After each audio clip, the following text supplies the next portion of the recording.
त्याचा आपल्या या संदर्भात काय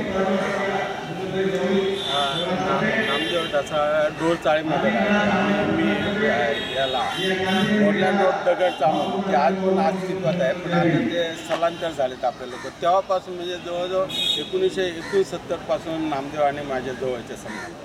आणि प्रजा समाजवादी पक्षाचे जे हे तरुण संघटन त्याच्यामध्ये मी अर्जुन या आम्ही सर्व मंडळी एकत्र काम करायचो. त्यावेळेला म्हणजे वैचारिक ज्या चळवळी असायच्या ना आणि ते विचार मंथन व्हायचं ते ह्या प्रजा समाजवादीचे जे संघटना त्याच्यामधून व्हायचं आणि त्या चळवळीच्या पार्श्वभूमिकेवर मग आम्ही आपल्या याचा विचार करायचो म्हणजे आंबेडकर चळवळी. आणि मग आंबेडकर चळवळीचा विचार करत असताना आपलं असं संघटन नाही, कारण काय रिपब्लिकन पक्षाचे सर्वच गट झाले होते आणि जो 56 नंतर शिकून काहीतरी काढण्यासाठी तरुण वर्ग तयार झाला होता तो अलिप्त होता.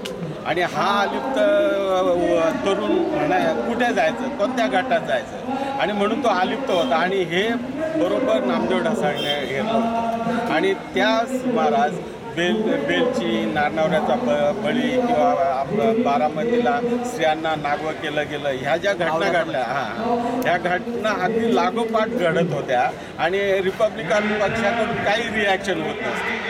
आणि ह्या पार्श्वभूमिकेवर मग नामदेव म्हटलं आपण काहीतरी करायला पाहिजे. आणि मग नामदेवने ह्या थाळ्या घेऊन वस्त्यांमधून दलित प्रांताच्या संघटनाची सुरुवात केली. आणि त्या दरम्यान मी नामदेव ढसाळांच्या बरोबर असायचो. खरं वास्तव मी सरकारी नोकर असायचो, त्याच्यामुळे मी थोडा जपूनच होतो, पण तेवढं भान नसायचं म्हणजे आपण काय करतो ते. अशा पद्धतीने सुरुवातीपासून नामदेवचा आणि माझा चळवळीमध्ये संबंध होता.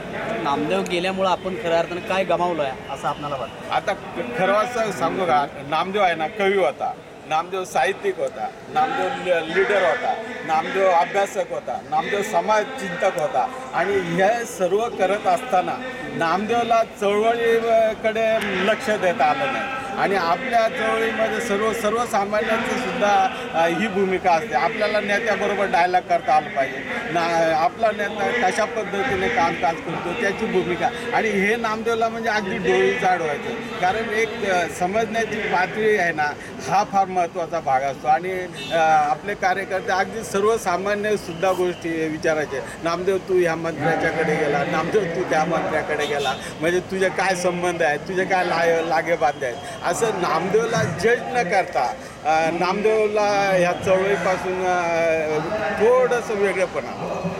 आणि या परिस्थितीमध्ये नामदेवचं जे स्वप्न होतं दलित प्रांताचं की माझी चळवळ ही मिलिटंट ऑर्गनायझेशन असली पाहिजे आणि मला केडर बेस तयार करता आला पाहिजे. नामदेवचं ते स्वप्न आज देखील कुठल्याही नुसत्या रिपब्लिकन पक्षामध्येच नाही तर आंबेडकर चळवळीमध्ये कुठल्याही संघटनेमध्ये केडर बेस हा विचारच कोणाला शिवत नाही. आणि ही नामदेव गेला नाही ही खंत आम्हाला पण आहे. आणि नामदेवचं हे स्वप्न होतं. अगदी 1 महिन्यापूर्वी नामदेव हॉस्पिटलमध्ये असताना आणि माझं ऑफिस आझाद मैदान, नामदेवला भेटायला गेलं तर नामदेव मला सयाजी नाही बोलायचं आहे, सया काय रे सया आलायच का, मला ते सया झालं आपलं सगळं बिस्कटलं नाही का. तरी मी म्हणायचं नामदेव तू खंत कशाला करतोस, कारण तुझे जे विचार आहे ना तुम्हाला सर्वांना माहीत नसेल कदाचित अमेरिकेमध्ये जे जगामध्ये जे साहित्यिक आहे यांचं काही संवर्धन केलेलं आहे त्याच्या साहित्याचं समीक्षा वगैरे.